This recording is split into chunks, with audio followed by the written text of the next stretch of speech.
ओम अपावित्र पवित्र हुआ सर्वांस्था गतोड़ती वा या समृत पुंडरीकांज सा वरम भयंतर सूची। दाहिने हाथ में जल लो।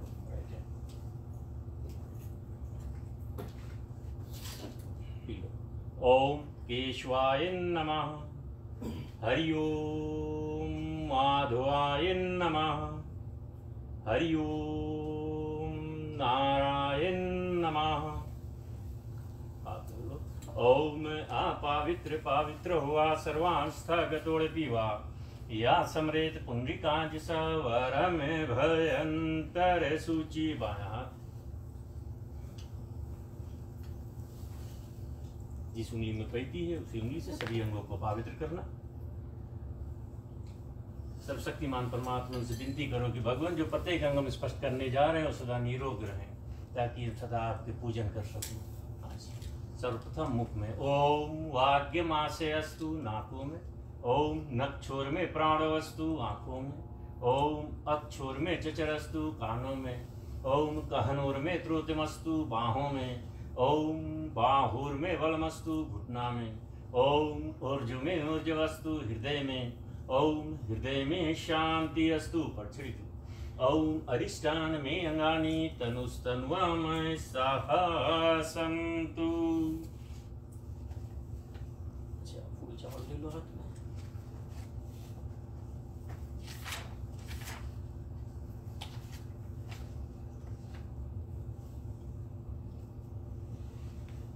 हरि ओम विष्णुर्विष्णुर्विष्णुर नमः। परमात्मे श्री पुराण पुरुषोत्तमस्य विष्णुर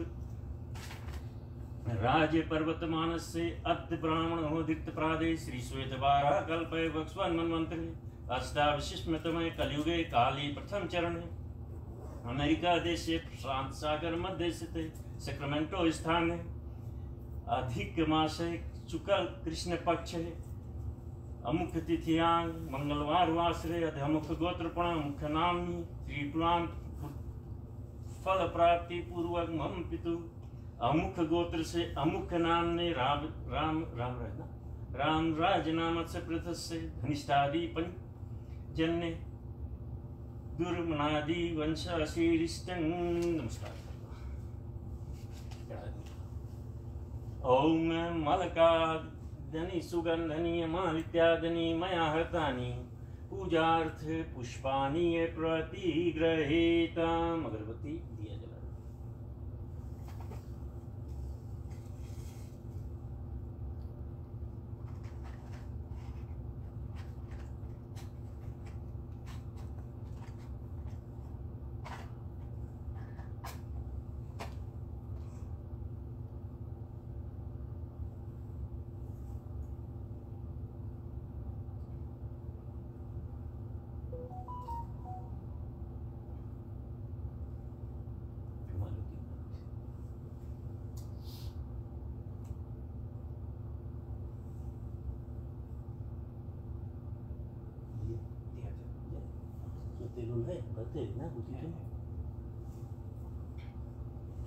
अच्छा थोड़ा स्नान करो। ओम मंदाय कीन्यायस्तु यद्वार्ये सर्व पाप हर्षवंदाय कल्पित देव स्नानार्थ प्रतिगृहीतम्।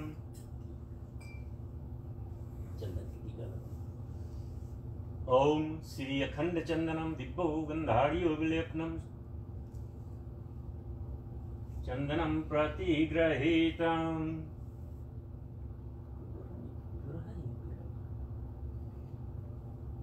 तो चिली ये लोग क्या हो रहा है? जमीन में नहीं है कोकन जी जमीन में लगा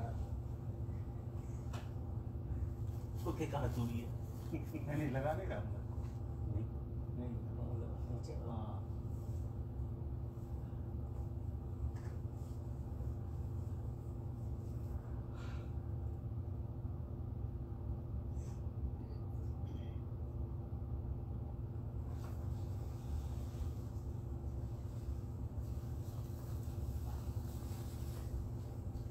पहाड़ उखाड़ रहे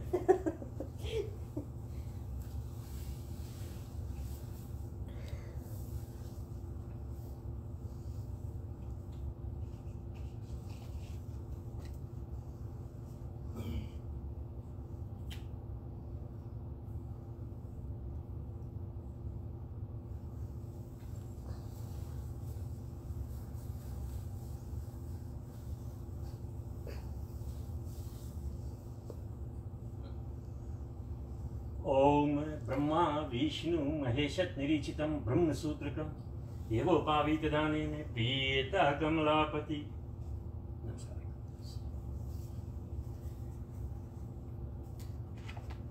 हाथ जोड़ करके भगवान श्री कृष्ण जी से प्रार्थना करना कि भगवान आज बड़ी श्रद्धा और भक्ति से हम अपने पिता अपने पति के निमित्त गीता के पाठ के लिए उपस्थित हुए हैं। भगवान हमारे पिताजी उनका देहांत हो गया, कोई भी योनि में हो, कहीं पर भी हो, उसे सुख शांति और धैर्यता प्रदान हो। फूल ले हाथ में। हरि ओम अनाधि निधनो देवा शंख चक्र गदाधर अक्षय पुंडरीकांचम प्रेत मोक्ष प्रदो भवान् अस्ति पुण्य संकाशा गीते वासम समुखितम ये नमस्तेयन्ति गोविंदम न त्वं विदते भयम्। कृष्ण कृष्ण कृपालु सत्वं गति नाग तीव्र संसार वीव सना प्रसिद्ध पुरुषोत्तमा। नारायण सुरश्रेष्ठ लक्ष्मी कांत वरप्रदम आनेन तर्पणेनेव प्रेत मोक्ष प्रदो भवान्। हिरण्यगर्भ पुरुष वेत्या स्वारूपिणा अस्य प्रेतस्य मोक्षार्थ सुप्रीतः सर्वदा। राम नाम सत्य का रटन बार बार करते रहो, धूप तिलादी आहुति को सदा देते रहो। कृष्णाय गोविंदाय नमो नमः। देवियों सज्जनों,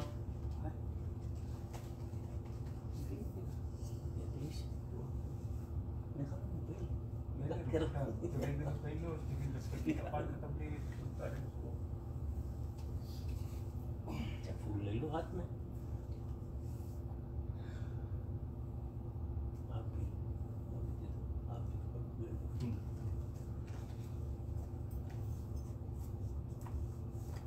गीता का तीसरा अध्याय यानी कर्म योग, कर्म के विषय में श्री कृष्ण जी ने अर्जुन को समझाते हैं। अर्जुन ने श्री कृष्ण भगवान से प्रसन्न किया कि जनार्दन, यदि आप कर्म की अपेक्षा ज्ञान को श्रेष्ठ मानते हैं तब मुझे भयंकर कर्म की ओर क्यों प्रेरित कर रहे हो? इन मिली जुली बातों से मेरी बुद्धि को क्यों भ्रम में डालते हो? एक निश्चित बात बताइए जिससे मेरा कल्याण हो। अर्जुन के वचन सुनकर श्री कृष्ण बोले, मैं तुम्हें पहले बताया हूं कि सिद्धि के दो मार्ग होते हैं, ज्ञानियों के लिए ज्ञान योग और कर्मियों के लिए निष्काम कर्म योग। किसी भी मार्ग पर चलो, कर्म तो करना ही होगा। कर्मों के न करने से ही निष्कर्मता अथवा भगवान का साक्षात्कार तो हो नहीं सकता। कर्मों को कोई छोड़ भी नहीं सकता। प्रकृति के अधीन से सोना उठना आदि कर्म करने ही पड़ते हैं। जो मूढ़ बुद्धि हठ से इंद्रिया को रोककर मन से उनके भोगों का ध्यान करता है वह दम्भी कहलाता है। हाँ, जो पुरुष इंद्रियों की लगाम मन से यानी हुए भोगों के लिप्त हुए बिना कर्म इंद्रियों से कर्म करता है वह श्रेष्ठ है। इसलिए तू कर्म तो कर ही, कर्म ना करने से कर्म करना सदा अच्छा है। बिना कर्म जीवन निर्वाह भी नहीं हो पाएगा। हे अर्जुन, जो कर्म भगवान के निमित्त नहीं किए जाते हैं वे मनुष्य को इस आवागमन के चक्कर में बांधते रहते हैं। इसलिए निष्काम होकर कर्म कर। ब्रह्मा ने प्रजा की रक्षा के साथ यज्ञ बनकर आज्ञा दी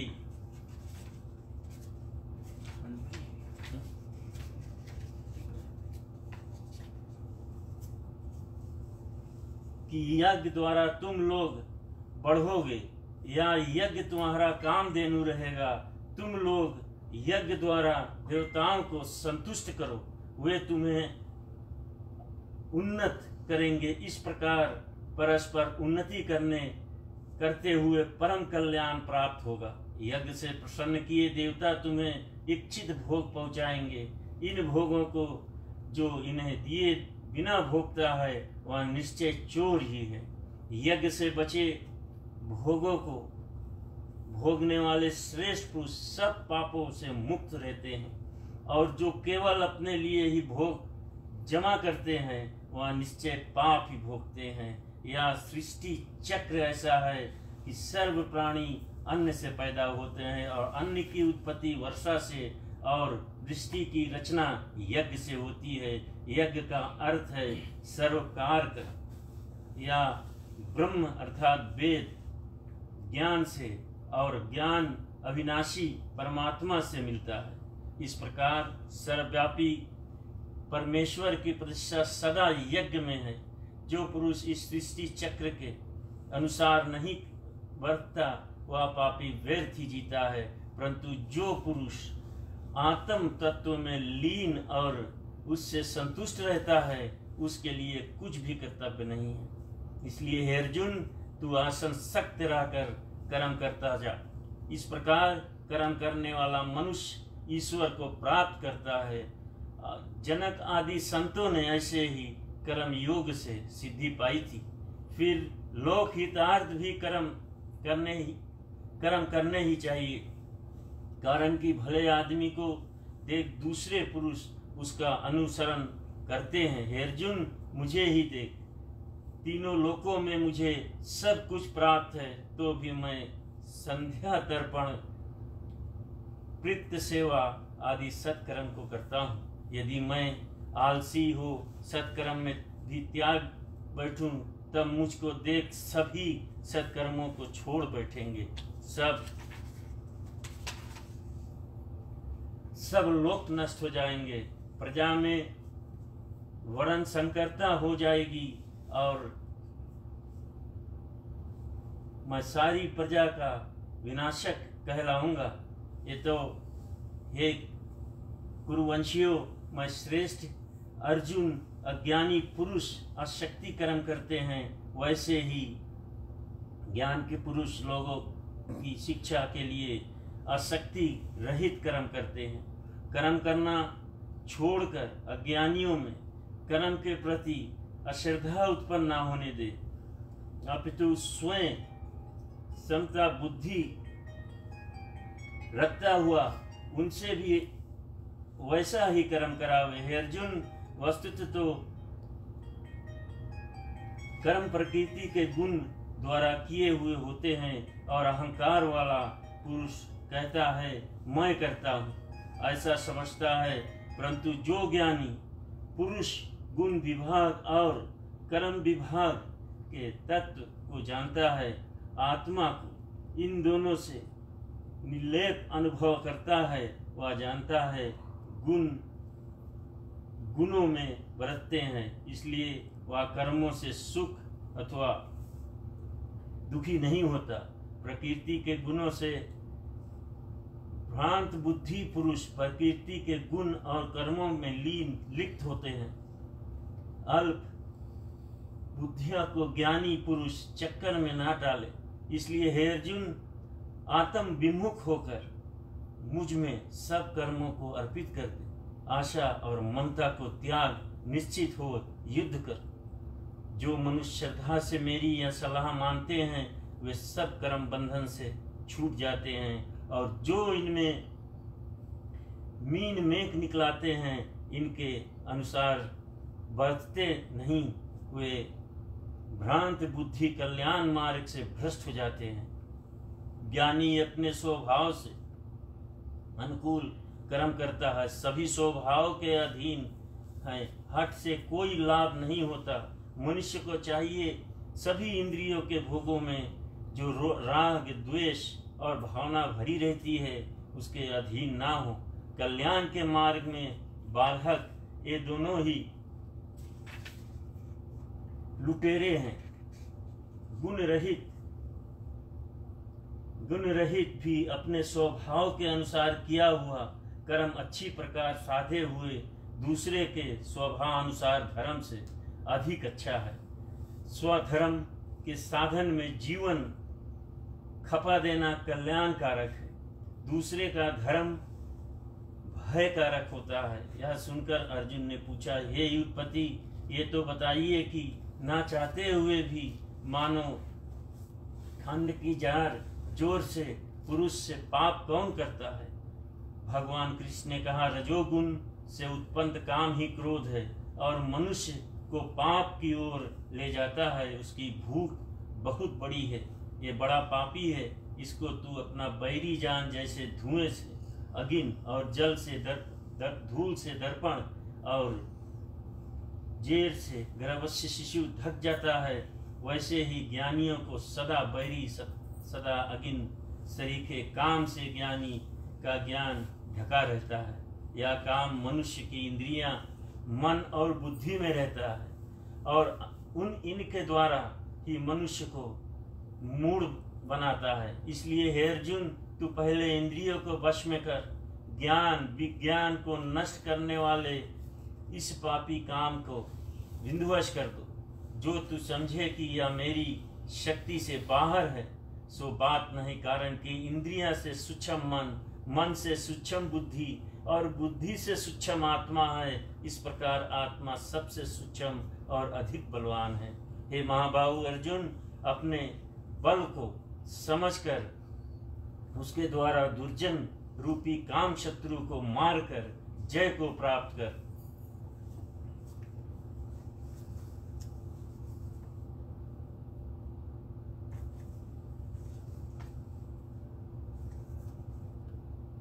श्रीमद् भागवत गीता का जो तीसरा अध्याय जो अभी हमने पढ़े हैं, उसका कर्म योग कहते हैं, जीवन में कभी भी बड़ी प्रधानता। भगवान कृष्ण ने अर्जुन से स्वयं गीता के तीसरे अध्याय के तीसरे मंत्र में कहा,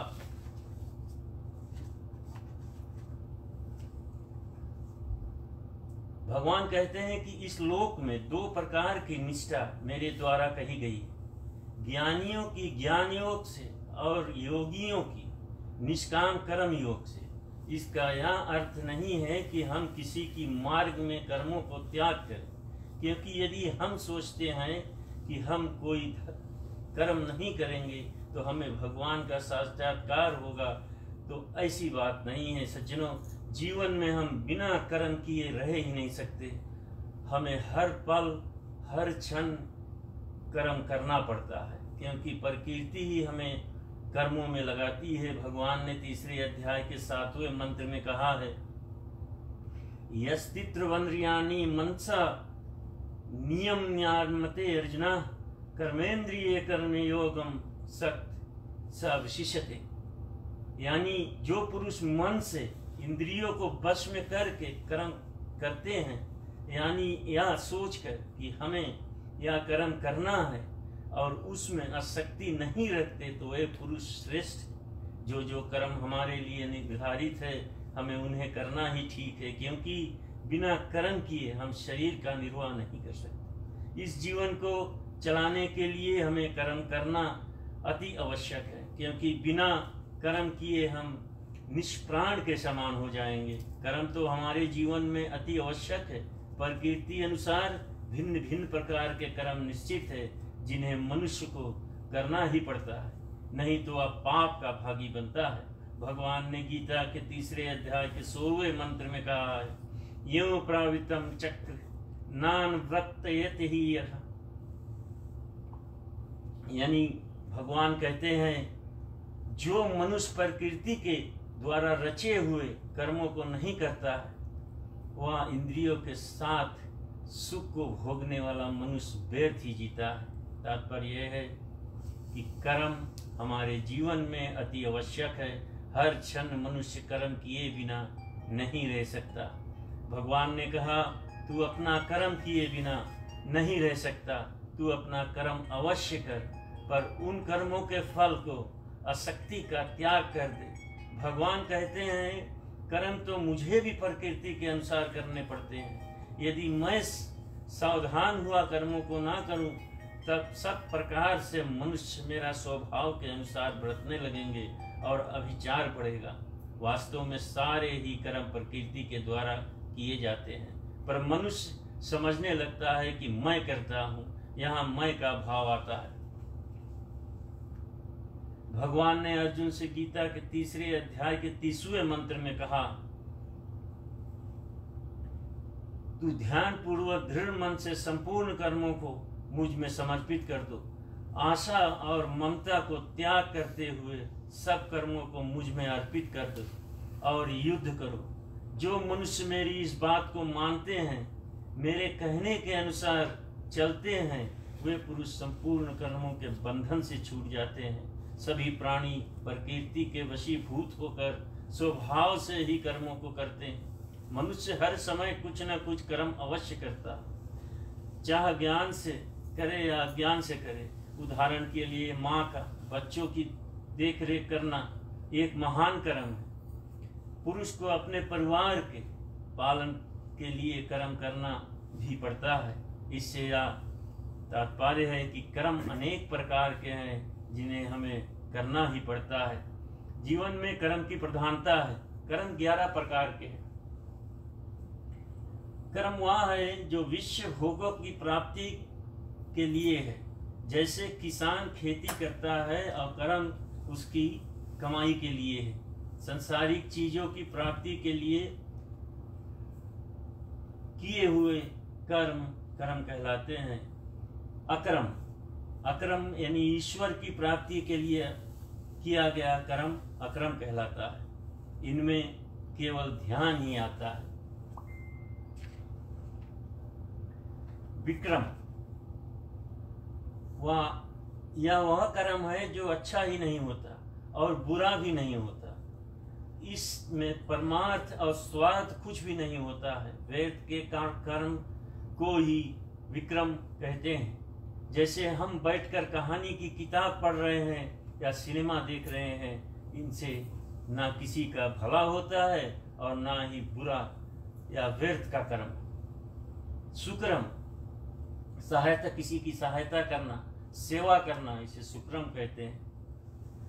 यज्ञात कर्म सबके भले के लिए किया कर्म यथार्थ कर्म है। जैसे तालाब बनवाना, कुआं बनवाना आदि जो दूसरे के हित के लिए हो, उसे यथार्थ कर्म कहते हैं। नित्य कर्म जैसे आंखों की पलक का झपकना, नाड़ी का चलना, सांस का चलना, हृदय के चलना आदि वो नित्य कर्म है जो हम रोज करते हैं, जिसे हमें करना पड़ता है।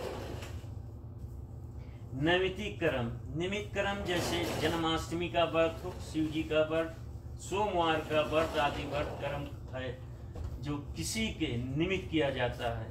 या व्रत यदि भगवान के लिए किए गए कर्म है, इसे नैमित्तिक कर्म कहते हैं। निष्काम कर्म या बिना किसी कामना का होता है।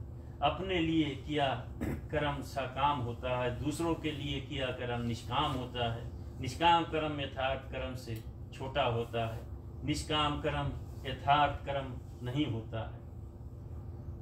निविद कर्म, यह कर्म कभी नहीं करना चाहिए, जैसे गौ हत्या, बाल हत्या, स्त्री हत्या आदि, इसे निषिद्ध कर्म कहते हैं। सहज कर्म वह कर्म जो खानदानी होता है, जैसे ब्राह्मण के घर में पैदा हुआ ब्राह्मण होता है, शूद्र के घर में पैदा हुआ शूद्र होता है, या सहज कर्म।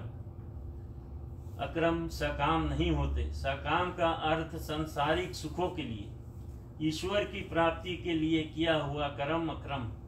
कर्म बंधन का हेतु नहीं होता, यानी ईश्वर प्राप्ति के लिए हुए कर्म, हमें केवल ईश्वर की प्राप्ति चाहिए। हम किसी बंधन से नहीं बंधे होते हैं। कर्म करो और उसके फल की इच्छा ना करो तो वह निष्काम कर्म। जो सब जगह फैल जाए वह यथार्थ कर्म है। जैसे संत का प्रवचन यथार्थ होता है। सुक्रम निष्काम रूप से मिल जाता है। निष्काम को से सुक्रम छोटा होता है। सुक्रम को हम निष्काम बना सकते हैं, यानी अच्छे कर्म करें और उसमें किसी भी फल की इच्छा ना रखें, यानी अपने नाम की इच्छा ना रखें। जैसे कोई काम कर लो तो नहीं मांगो, कभी बोलो हम ही करा है, बिना परमात्मा के से कोई काम नहीं हुई, न हाथ तलक नहीं हुई। नित्य कर्म वह है जिनके बिना हम एक पल नहीं रह सकते, जैसे सांस लेना, पलक का झपकना। हम भगवान की पूजा पाठ को भी नित्य कर्म बना ले कि जिसके बिना हम एक पल ना रह सके। अथ तीसरी अध्याय समाप्त। बोलिए कृष्णाय गोविंदाय नमः। ओम नमलकाय दिनी सुगंधनि माल इत्यादि नया हटाई पूजा अर्थ पानी मल।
चलो हम तीसरी अध्याय का महत्तम जो है उसे पढ़ेंगे। एक शूद्र ने बड़े अनर्थों से धन इकट्ठा किया। उसका धन चोर ने चुरा लिया। धन के वियोग में पागल होकर वह लोगों से पूछता फिरता था, मुझे कोई ऐसा तरीका बताओ जिससे मैं पृथ्वी पर गड़ा हुआ धन निकाल लूं। किसी ने कहा कि मांस मदिरा खाया पिया कर वह मांस मदिरा खा पी कर दुष्कर्म करने लगा। एक दिन चोरी करने गया, चोरों ने उसे मार दिया।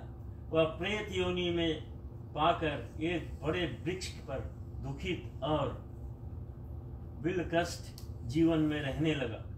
कुछ काल उपरांत उसकी पत्नी के एक लड़का हुआ।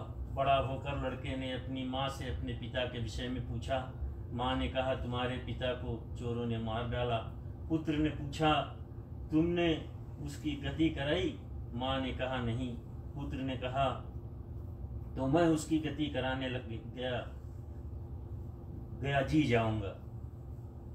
इतना कहकर वह गया जी को चला।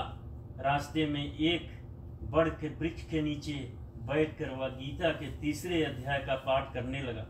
उस वृक्ष पर उसका पिता प्रेत बनकर विचरण कर रहा था।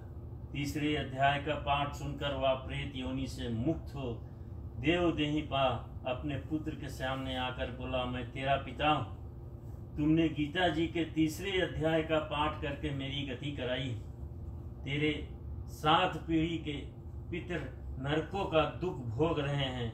अब तीसरे अध्याय का पाठ करके उसका फल उनके निमित्त दे दो, जिससे वे नरक से गिरकर स्वर्ग को जाए। यह कहकर वह विमान पर बैठकर वैकुंठ को चला गया। पुत्र ने तीसरे अध्याय का पाठ करके उसका फल पितरों को दिया।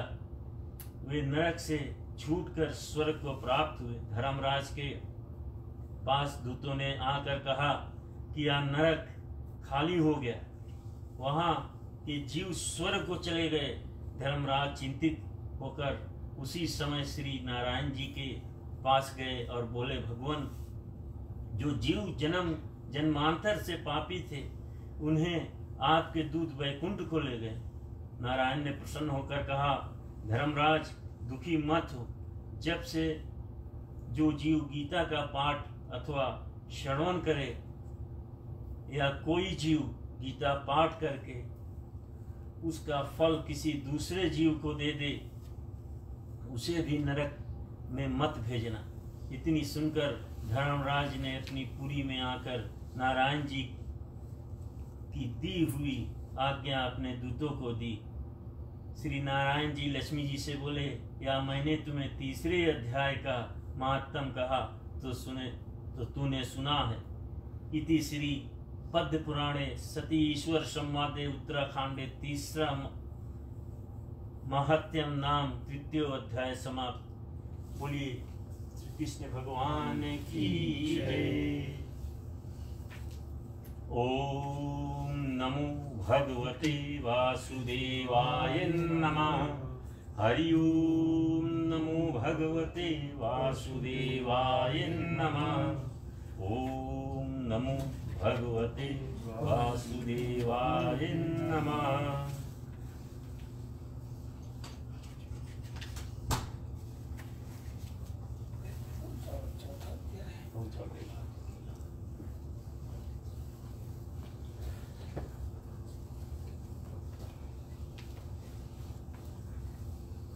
अथ 4था अध्याय निक्रम संन्यास योग।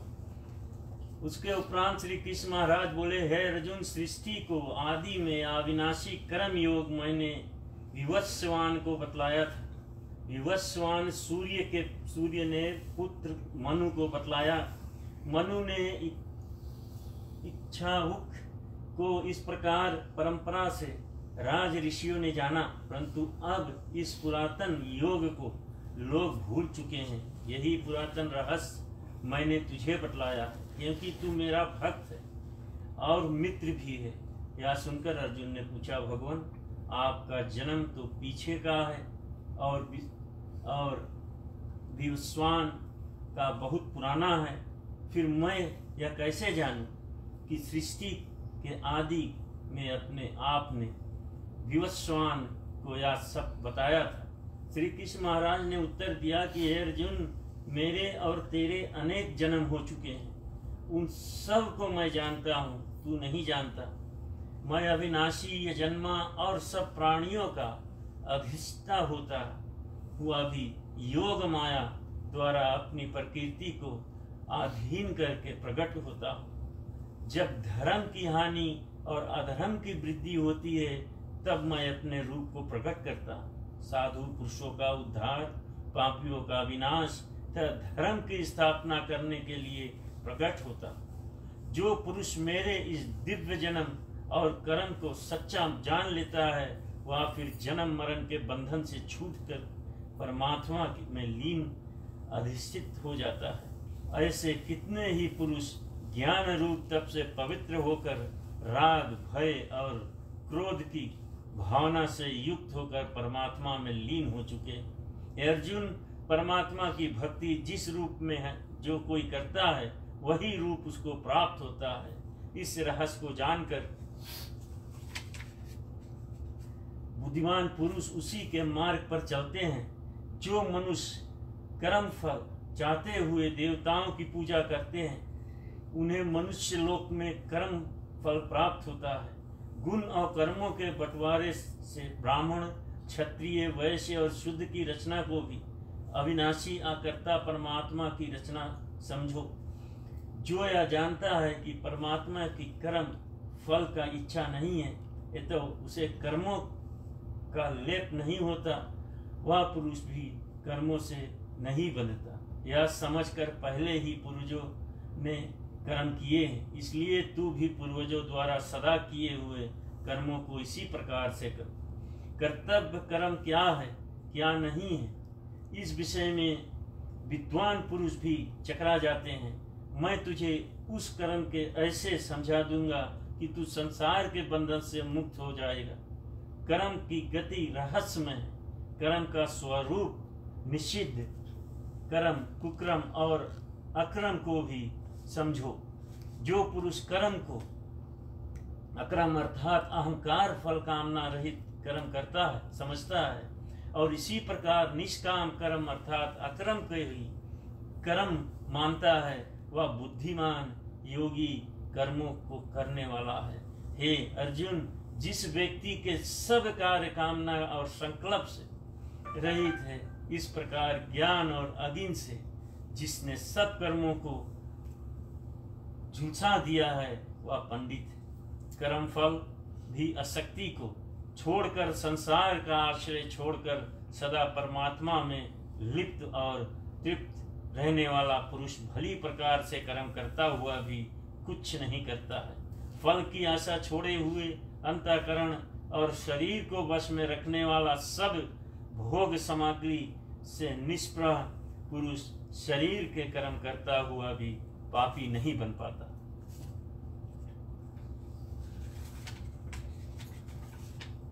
जो कुछ मिल जाए उससे संतुष्ट, सुख दुख हर्ष शोक से परे, ईर्ष्या से रहित, सिद्ध असिद्ध के समान भाव रखने वाला पुरुष कर्म करके भी उसमें बंधता नहीं। आसक्ति से रहित पुरुष कर्म मुक्त हो जाता है, उसका चित्त ज्ञान में रहता है। ऐसा पुरुष यज्ञ के लिए करता है, उसके कर्म सुखद स्वाद आदि फल उत्पन्न नहीं करते। जिस पुरुष का तर्पण अर्पण हवि अग्नि ब्रह्म है, वह ही ब्रह्म है, उसका प्राप्त भी ब्रह्म ही है।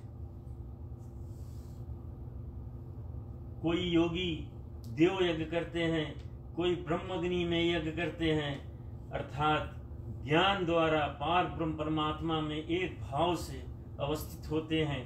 कोई कर्ण आदि इंद्रियों का हवन संयम की अग्नि में करते हैं, अर्थात इंद्रियों के लिए विषय से रोके रहते हैं। कोई शब्द आदि विषयों को इंद्रियों में हवन करते हैं, अर्थात विषयों के इंद्रिय या ग्रहण करते हुए भी उन्हें भस्मसात करते हैं। वही योगी जन इंद्रियों और प्राणों के व्यापार को ज्ञान से प्रकाशित परमात्मा की अग्नि में हवन करते हैं। अपनी सब चेष्टाओं से परमात्मा का चिंतन करते हैं। कई ईश्वर अर्पण बुद्धि से लोग सेवा में द्रव्य लगाते हैं, द्रव्य यज्ञ करते हैं। कोई स्वकृतव्य पालन रूप तपी यज्ञ करते हैं, कोई अष्टांग योग रूप के योग को करते हैं। दूसरे तीक्ष्ण व्रत स्वाध्याय ज्ञान यज्ञ के करने हारे हैं। कोई अपान प्राण वायु को और प्राण में अपान वायु का इस प्रकार दोनों की गतियों को रोककर प्राणायाम करते हैं। कुछ आहार के नियत करके प्राणों में प्राण का हवन करते हैं। यह सब यज्ञ को मानने वाले यज्ञ से पाप का नाश करते हैं। हे अर्जुन, यज्ञ के परिणाम अमृत को भोगने वाले ये नित्य ब्रह्म को प्राप्त करते हैं। यज्ञ रहित पुरुष को तो इस लोक में भी सुख नहीं मिलता, परलोक को तो कौन कहे। वेदवाणी में ऐसे कितने ही यज्ञों का विस्तार बतलाया गया है।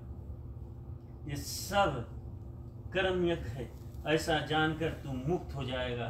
द्रव्य यज्ञ से ज्ञान रूपी यज्ञ श्रेष्ठ है।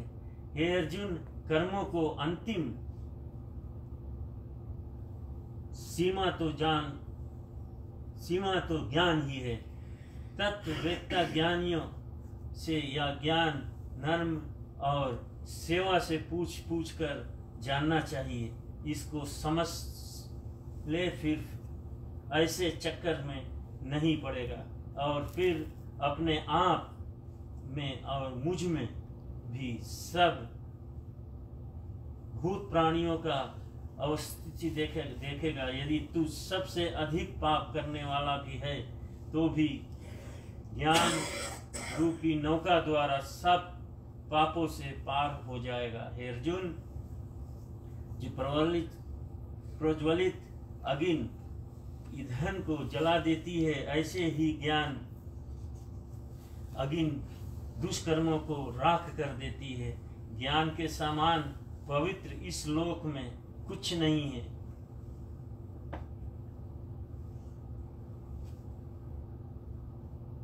जो उस ज्ञान को कर्म योग साधक पाकर अपनी आत्मा में अनुभव करता है। जितेंद्रिय ज्ञान की लगन वाला श्रद्धालु पुरुष ज्ञान को पा लेता है और ज्ञान को प्राप्त कर शीघ्र ही परम शांति का लाभ लेता है। जो पुरुष अज्ञानी है, श्रद्धालु भी नहीं, वह डमाडोल है। इस लोक और परलोक में विश्वास नहीं रखता वह मारा मारा फिरता है। संशय आत्मा को चैन नहीं मिलता। धनंजय समत्व बुद्धि रूप योग में जिसने सब कर्मों का त्याग किया हुआ है, सब दुविधाएं काट दी है, जो परमात्मा है उसमें कर्म नहीं बंधते। इसलिए हे भरतवंशी अर्जुन, अज्ञान से उत्पन्न अपने हृदय से स्थित इस संशय को ज्ञान तलवार से काटकर युद्ध करने को तैयार हो जा।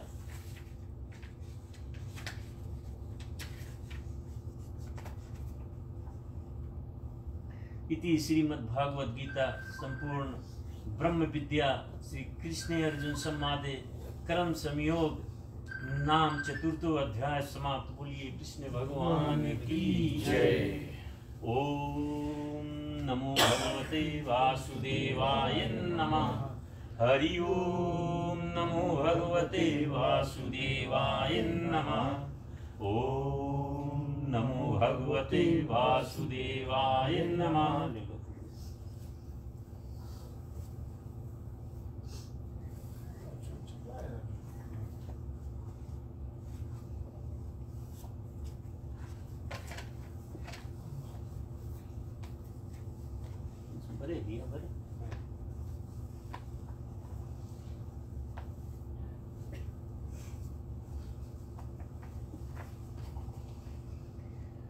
अब चौथे अध्याय का महत्तम। श्री नारायण जी बोले, हे लक्ष्मी जी,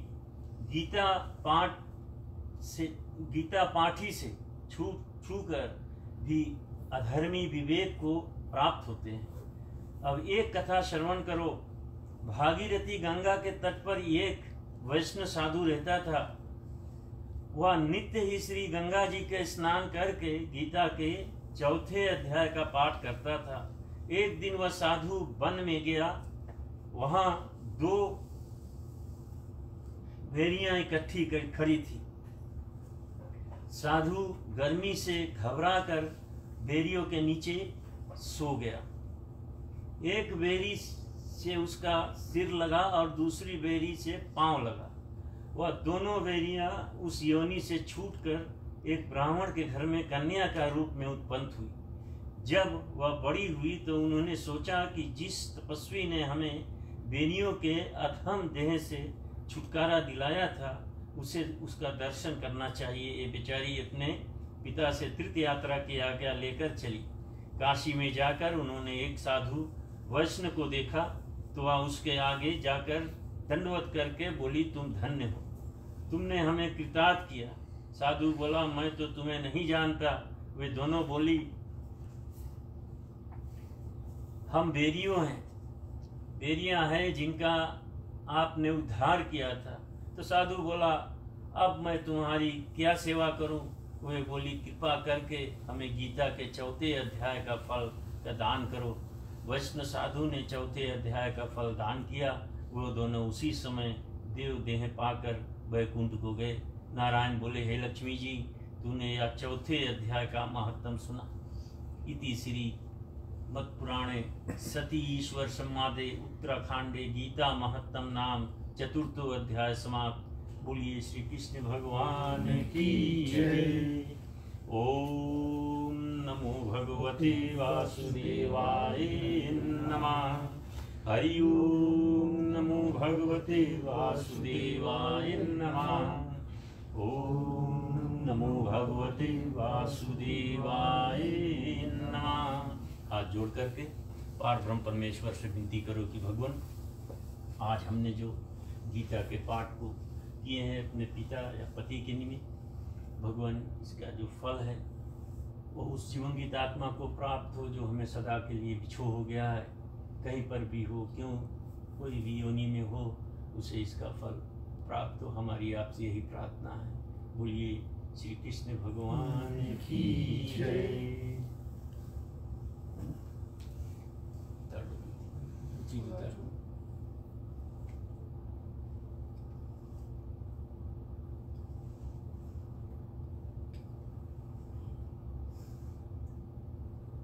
ओम आकाश मृत्यु हर सर्वव्यापी विष्णु भगवान आपका नाम लिखिए।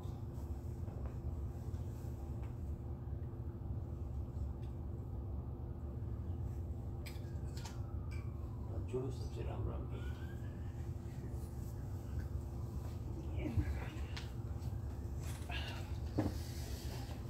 के राम राम राम राम जय। राम। क्या नहीं है? क्या नहीं है? कोई। हीरा हीरा डूबी पानी